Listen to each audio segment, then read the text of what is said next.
Assalamualaikum warahmatullahi wabarakatuh. Innal hamdalillah nahmaduhu wa nasta'inuhu wa nastaghfiruh.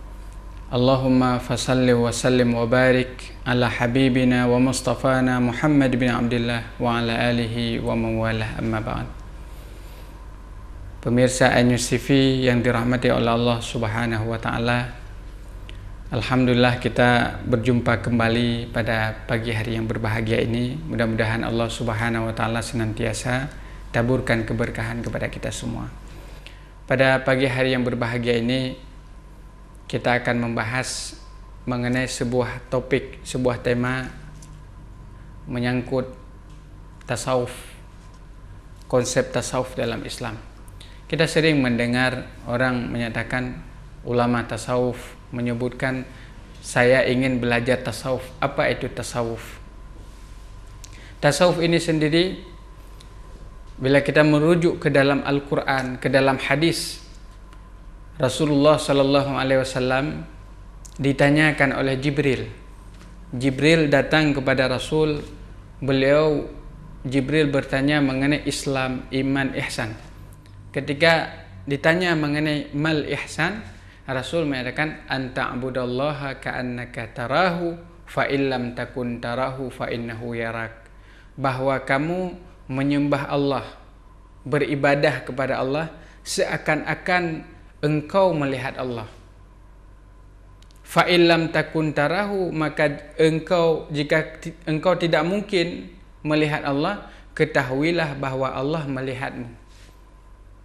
Ini dikaji di dalam ilmu tasawuf, yaitu ada sebuah makam atau tempat yang dilalui seorang yang salik ilallah, seorang yang sairu ilallah, yang sedang menuju kepada Allah Subhanahu wa taala. Disebut dengan murid. Salik itu maknanya orang yang murid, orang yang sedang menuju kepada Allah taala, orang yang hatinya salik menuju kepada Allah taala. Ada yang dimaksud dengan maqam musyahadah, yaitu ketika kita beribadah seolah-olah kita melihat Allah. Musyahadah ini tingkatan paling tinggi, dan kenikmatannya pun melebihi daripada surga dan segala isinya. Sebutkan dalam firman Allah, wujuhu yawma idzin nazirah ila rabbiha nazirah. Wajah mereka pada hari kiamat kelak nazirah, menatap, ila rabbiha nazirah, kepada Tuhan mereka memandang. Ini disebut dengan maqam musyahadah. Adapun muraqabah adalah perasaan selalu diawasi oleh Allah Subhanahu wa taala dalam setiap aktivitasnya. Sehingga dari hadis Rasul sallallahu alaihi wasallam tersebut merupakan salah satu sumber pegangan para ulama, bentuk pegangan mereka, sehingga adanya ilmu tasawuf. Karena inti daripada tasawuf tidak lebih daripada 3 yang disebut oleh Imam Al-Ghazali, Abu Hamid Al-Ghazali di dalam karya beliau, dalam Ihya Ulumuddin dan karya yang lainnya. Dimasyhurkan oleh Syekh Abdul Samad Palembani dalam karya beliau Sirus Salikin, kemudian Hidayatus Salikin dan karya yang lain, atau ulama modern Profesor Buya Hamka dalam tasawuf modern. Inti daripada tasawuf adalah tahalli, tajalli. Takhalli, apa itu takhalli? Takhalli adalah kita membersihkan diri kita, kosongkan di jiwa kita daripada sifat-sifat yang madhmubah, yang tidak dicintai oleh Allah Subhanahu wa taala. Ketika itu kosong, baru tahalli, kita hiasi dengan yang mahmudah, akhlak yang terpuji. Kemudian yang ketiga, tajalli, ketika seorang sudah kosong dirinya, takhliyahnya, kemudian diisi dengan yang baik, maka itu akan menjadi sebuah tabiat perilakunya. Dalam Al-Quran, Allah Subhanahu wa ta'ala memuji orang yang senantiasa mentazkiyah dirinya.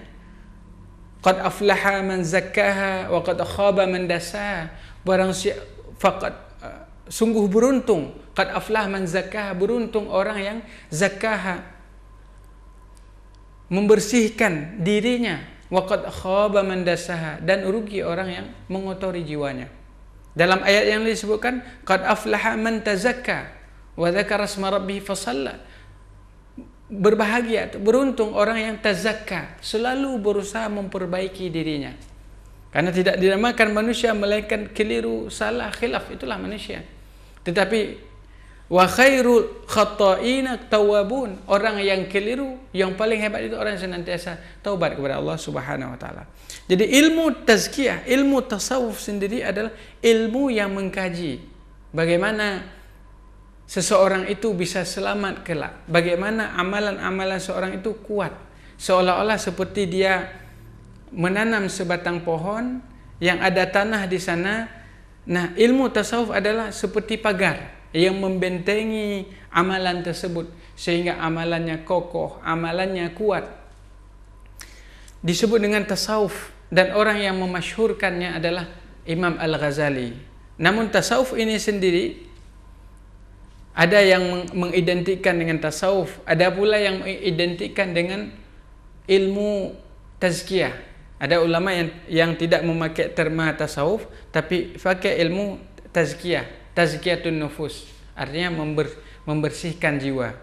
Intinya sama saja, baik ilmu tasawuf, baik ilmu tazkiyatun nufus, kajiannya sama.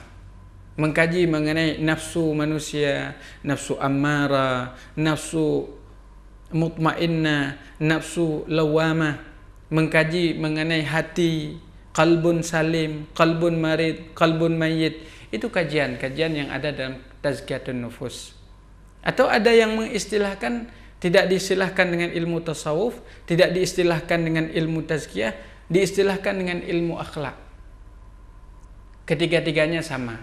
Ilmu akhlak diambil dari hadis Rasul sallallahu alaihi wasallam menyatakan, wa khaliqin nasa bi khuluqin hasan.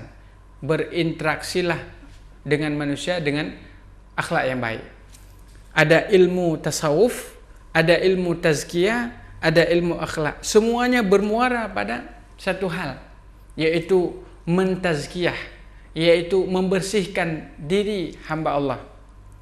Bukankah Rasulullah sallallahu alaihi wasallam menyatakan dalam sebuah hadis, wallahi inni la astaghfirullah fil yaumi akthar min 70 marrat, atau kama qala Rasulullah.